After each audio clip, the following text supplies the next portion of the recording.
मधुबन के बाबा,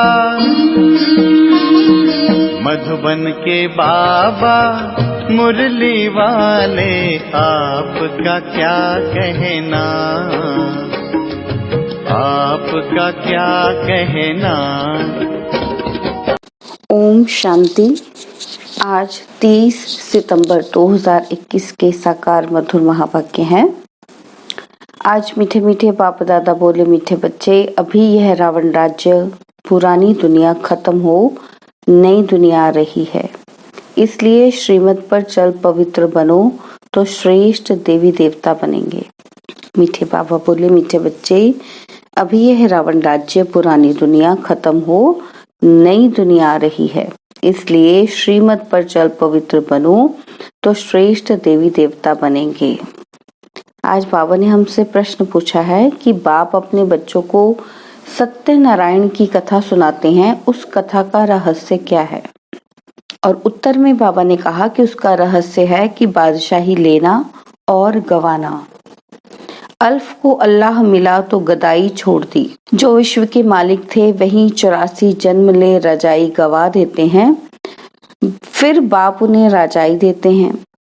पतित से पावन बनना, गदाई छोड़ राजाई, यही सच्ची सत्यनारायण की कथा बाप सुनाते हैं।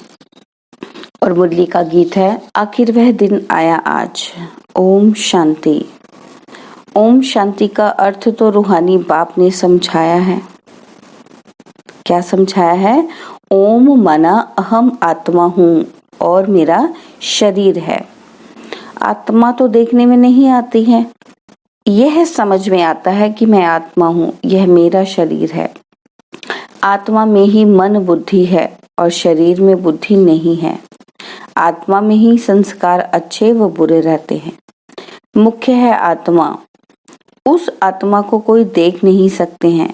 शरीर को आत्मा देखती है, आत्मा को शरीर नहीं देख सकता। जान सकते हैं कि आत्मा निकल जाती है तो शरीर जड़ हो जाता है। आत्मा देखी नहीं जाती है, शरीर देखा जाता है। वैसे ही आत्मा का जो फादर है, जिसको ओ गॉड फादर कहते हैं, वह भी देखने में नहीं आते हैं। उनको समझा जा सकता है, जाना जा सकता है। आत्माएं सब ब्रदर्स हैं। शरीर में आते हैं तो कहेंगे यह भाई भाई है, वह भाई बहन है। आत्माओं का बाप है परमपिता परमात्मा। जिस्मानी भाई बहन एक दो को देख सकते हैं। आत्माओं का बाप सभी का एक है, उनको देख नहीं सकते। तो बाप आए हैं पुरानी दुनिया को नया बनाने। नई दुनिया सतयुग थी, यह पुरानी दुनिया कलयुग है। इनको अब बदलना है। जैसे पुराना घर खत्म हो नया घर बनता है, वैसे यह पुरानी दुनिया खलास होनी है। सतयुग के बाद त्रेता, द्वापर, कलयुग और फिर सतयुग आना जरूर है। वर्ल्ड की हिस्ट्री, ज्योग्राफी रिपीट होनी है। सतयुग में होता है देवी देवताओं का राज्य। आधा कल्प चलता है सूर्यवंशी और चंद्रवंशी। उनको कहा जाता है लक्ष्मी नारायण की डिनास्टी, राम सीता की डिनास्टी। तो यह सहज है ना। फिर द्वापर में कलयुग, उसके बाद द्वापर, कलयुग और फिर धर्म आते हैं। फिर देवी देवताएं जो पवित्र थे वे अपवित्र बन जाते हैं। इनको कहा जाता है रावण राज्य। युग भी चेंज हो गया और युग चेंज होने के कारण आत्माओं की स्थिति भी चेंज हो गई। ठीक है ना। वो पवित्र आत्माएं थी, स्थिति चेंज होती होती अपवित्र बन जाती हैं। बाबा कहते हैं इसको कहते हैं रावण राज्य। रावण को वर्ष वर्ष जलाते हैं परंतु जलता ही नहीं है। यह है सबका बड़ा दुश्मन, इसलिए उनको जलाने की रस्म पड़ गई है। क्योंकि दुख देता है इसलिए उसको जलाने की कोशिश करते हैं। कोई चीज जलाना माना जड़ से खत्म करना, लेकिन वो खत्म नहीं हो रहा। क्यों? क्योंकि हम तो बाहरी रूप से रावण को जला रहे हैं। रावण क्या है? हमारा अंदर ही है, हमारे विकार ही रावण है। तो बाबा कहते हैं भारत का नंबर 1 दुश्मन है रावण और नंबर 1 दोस्त सदा सुख देने वाला है खुदा।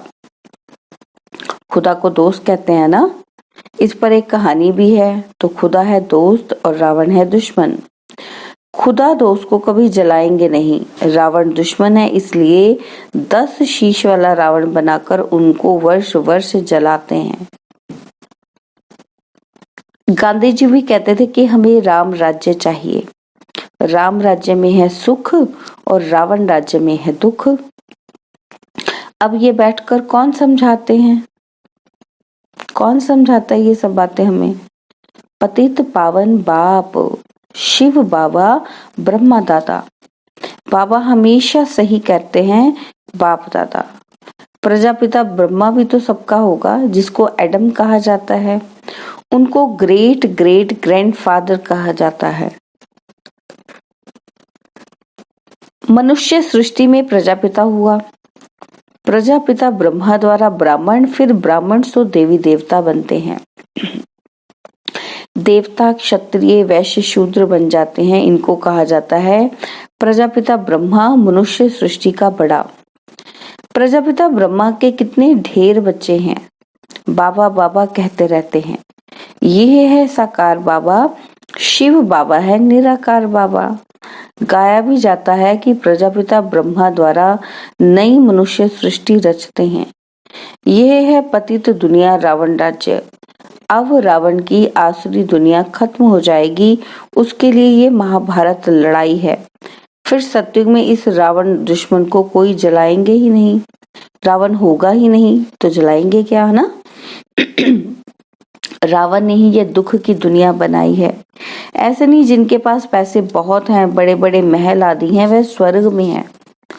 बाप समझाते हैं भल किसके पास करोड़ हैं परंतु शांति नहीं है। पैसे आदि तो सब मिट्टी में मिल जाने वाले हैं। नई दुनिया में फिर नई खानियां निकलती हैं, जिससे नई दुनिया के महल आदि सारे बनाए जाते हैं। यह पुरानी दुनिया अब खत्म होनी है। सत्युग में है वाइसलेस, संपूर्ण निर्विकारी। वहां बच्चे योग बल से पैदा होते हैं। कहाँ पर? सत्युग में। क्योंकि बाबा पवित्रता की बात करते हैं, तो फिर सबकी ये कंफ्यूजन होती है कि वहां पर पॉपुलेशन कैसे होगी, जनसंख्या कैसे बढ़ेगी, बच्चे कैसे होंगे। तो बाबा कहते हैं कि सत्युग में वाइसलेस संपूर्ण निर्विकारी है और वहां बच्चे योग बल से पैदा होते हैं। विकार वहां होता ही नहीं, ना देह अभिमान, ना क्रोध, ना काम। 5 विकार होते ही नहीं, इसलिए वहां कब रावण को जलाते ही नहीं। यहाँ तो रावण राज्य है, इसलिए सब पुकारते हैं। क्या पुकारते हैं? कि हे पतित पावन आओ। वह तो लिबरेटर भी है, सबका दुख हरता है। अभी सब रावण राज्य में है, बाप को आकर छुड़ाना पड़ता है। अब बाप कहते हैं कि तुम पवित्र बनो, यह पतित दुनिया खत्म होनी है। जो श्रीमत पर चलेंगे वह श्रेष्ठ देवी देवता बनेंगे। विनाश तो होगा, सब खत्म हो जाएंगे, बाकी कौन बचेंगे? कौन बचेंगे? जो श्रीमत पर पवित्र रहते हैं वही बाप की मत पर चल विश्व की बादशाही का वर्षा पाते हैं। इन लक्ष्मी नारायण का राज्य था ना, अभी तो रावण राज्य है जो खत्म होना है। सत्युगी राम राज्य स्थापन होना है, राम व सीता वाला नहीं। शास्त्रों में तो बहुत फालतू बातें लिख दी हैं। लंका यह सारी दुनिया है, इसमें रावण का राज्य है। भारत सोने की चिड़िया था सत्युग में, जबकि दूसरा कोई राज्य ही नहीं था। बाप भारत में आकर फिर से सोने की चिड़िया स्वर्ग बनाते हैं। बाकी जो इतने सब धर्म है सब खत्म हो जाएंगे। समुद्र भी उछल मारेगा। बॉम्बे क्या था? बाबा कहते एक छोटा सा गांवड़ा था। अभी सत्युग की स्थापना होती है, फिर बॉम्बे आदि रहेगी नहीं। सत्युग में बहुत थोड़े मनुष्य होते हैं। कैपिटल दिल्ली होती है, जहाँ लक्ष्मी नारायण का राज्य होता है। दिल्ली सत्युग में परिस्थान थी, दिल्ली ही गद्दी थी। राम राज्य में भी दिल्ली ही कैपिटल रहती है, परंतु राम राज्य में हीरे जवाहरों के महल थे, अथाह सुख था। पाप कहते हैं तुमने विश्व का राज्य गवाया है, मैं फिर से देता हूँ।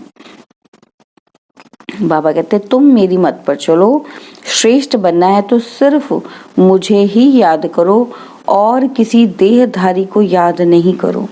अपने को आत्मा समझ मुझ बाप को याद करो तो तुम तमो प्रधान से सतो प्रधान बन जाएंगे।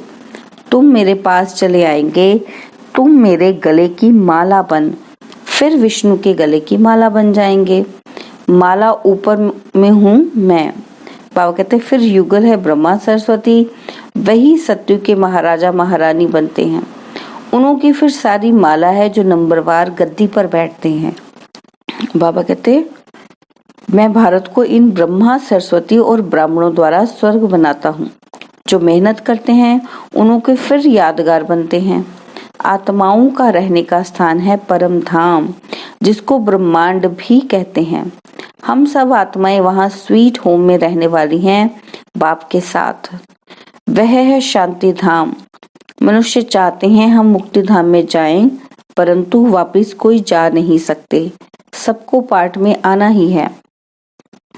तब तक बाप तुमको तैयार करते रहते हैं। तुम तैयार हो जाएंगे तो वहां जो भी आत्माएं हैं वे सब आ जाएंगी और फिर खलास। तुम जाकर नई दुनिया में राज्य करेंगे। फिर नंबरवार चक्र चलेगा। गीत में भी सुना है ना, आखिर वह दिन आया आज।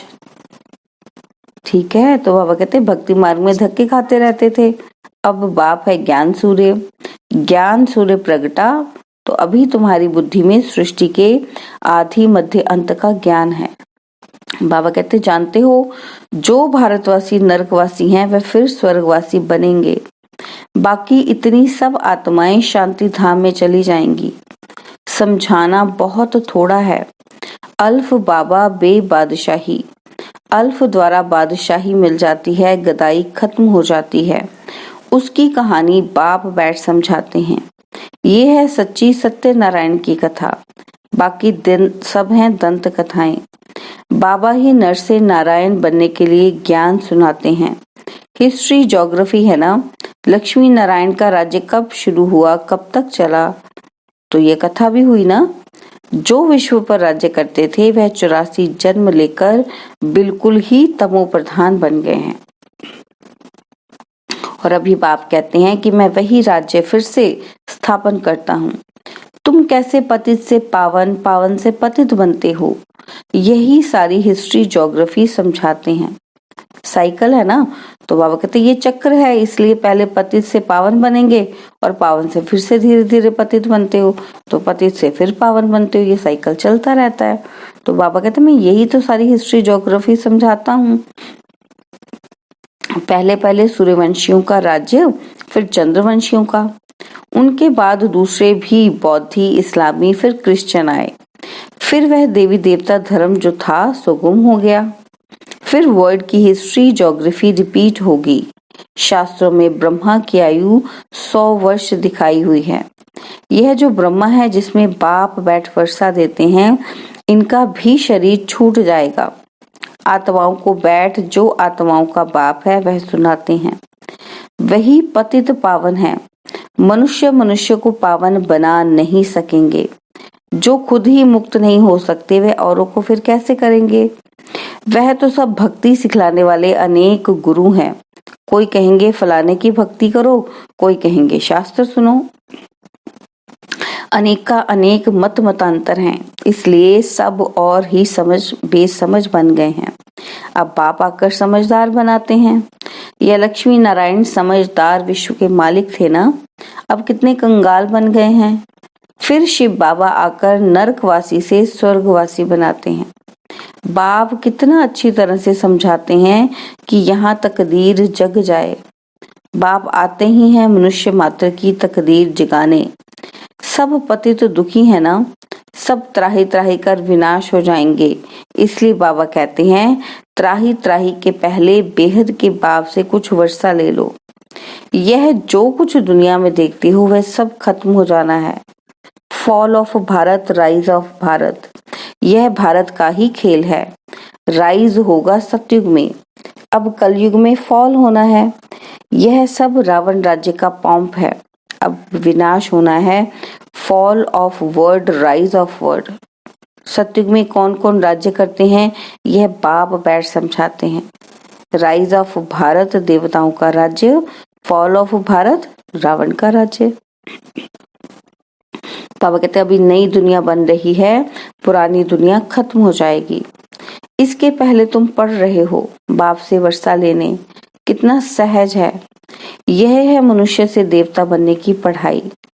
सन्यासियों का है ही निवृत्ति मार्ग। यह धर्म ही अलग है और वह तो ग्रस्त व्यवहार छोड़कर चले जाते हैं। उनका है हद का सन्यास। तुमको इस पुरानी दुनिया का सन्यास कर फिर यहाँ आना नहीं है। यह भी अच्छी रीति समझाना है। कौन कौन से धर्म कब आते हैं? द्वापर के बाद ही और धर्म आते हैं। पहले सुख भोगते हैं फिर दुख। यह सारा चक्र बुद्धि में बिठाना होता है। बाबा कहते हैं जब से तुम चक्र में आते हो महाराजा महारानी बनते हो। सिर्फ अल्फ और बे को समझाना है। बाबा किसी को विलायत में जाने की मना नहीं करते। बाबा कहते यूं तो सब चाहते हैं कि मृत्यु अपने देश में ही हो। अब विनाश तो होना ही है। हंगामा इतना हो जाएगा कि जो विलायत से फिर आ भी नहीं सकेंगे। इसलिए बाप समझाते हैं कि भारत भूमि सबसे उत्तम है, जहां बाप आकर अवतार लेते हैं। शिव जयंती भी मनाई जाती है। सिर्फ कृष्ण का नाम डालने से सारी महिमा ही खत्म हो गई है। सर्व मनुष्य मात्र का लिबरेटर यहाँ आकर अवतार लेते हैं। गॉड फादर ही है जो आकर लिबरेट करते हैं। तो ऐसे बाप को नमन करना चाहिए, उनकी जयंती मनानी चाहिए। परंतु कृष्ण का नाम डालने से सारी वैल्यू गुम कर दी है। नहीं तो भारत सबसे ऊंच तीर्थ है। वह बाप यहाँ ही आकर सबको पावन बनाते हैं। तो यह सबसे बड़ा तीर्थ ठहरा। सबको दुर्गति से छुड़ाए सदगति देते हैं। यह ड्रामा बना हुआ है। अभी तुम आत्माएं जानती हो, हमारा बाबा इस अपने शरीर द्वारा यह राज समझा रहे हैं। हम आत्मा इस शरीर द्वारा सुनती हैं। आत्म अभिमानी बनना है। अपने को आत्मा समझ बाप को याद करो तो कट निकलती जाएगी और पवित्र बन तुम बाप के पास आ जाएंगे। जितना याद करेंगे उतना पवित्र बनेंगे। औरों को भी आप समान बनाएंगे तो बहुतों की आशीर्वाद मिलेगी। ऊंच पद पालेंगे। इसलिए गाया जाता है कि सेकंड में जीवन मुक्ति। अच्छा, मीठे मीठे सिकिलदे बच्चों प्रति माता पिता बाप दादा का याद प्यार और गुड मॉर्निंग। रूहानी बाप की रूहानी बच्चों को नमस्ते। हम रूहानी बच्चों की रूहानी बाप दादाजी को दिलवा जान सिकवा प्रेम से नमस्ते। ओम शांति। प्यारे बाबा, मीठे बाबा, मेरे बाबा, शुक्रिया बाबा, शुक्रिया बाबा, शुक्रिया बाबा। धारणा के लिए मुख्य सार है। पहला पॉइंट है, बाप के गले की माला बन विष्णु के गले में पिरोने के लिए संपूर्ण सतो प्रधान बनना है। एक बाप की मत पर चलना है। सेकंड पॉइंट है कि ऐसी सेवा करनी है जो अनेक आत्माओं की आशीर्वाद मिलती रहे। त्राही त्राही होने के पहले बाप से पूरा पूरा वर्षा लेना है। और बाबा ने आज हमें वरदान दिया है, ताज और तिलक को धारण कर बाप दादा के मददगार बनने वाले तख्त नशीन भव। जब कोई तख्त पर बैठते हैं तो तिलक और ताज उनकी निशानी होती है। ऐसे जो दिल तख्त नशीन हैं, उनके मस्तक पर सदैव अविनाशी आत्मा की स्थिति का तिलक दूर से ही चमकता हुआ नजर आता है। सर्व आत्माओं के कल्याण की शुभ भावना उनके नयनों से व मुखड़े से दिखाई देती है। उनका हर संकल्प, वचन और कर्म बाप के समान होता है। स्लोगन, सरल याद के लिए सरलता का गुण धारण करो, संस्कारों को सरल बनाओ। स्लोगन, सरल याद के लिए सरलता का गुण धारण करो, संस्कारों को सरल बनाओ। ओम शांति।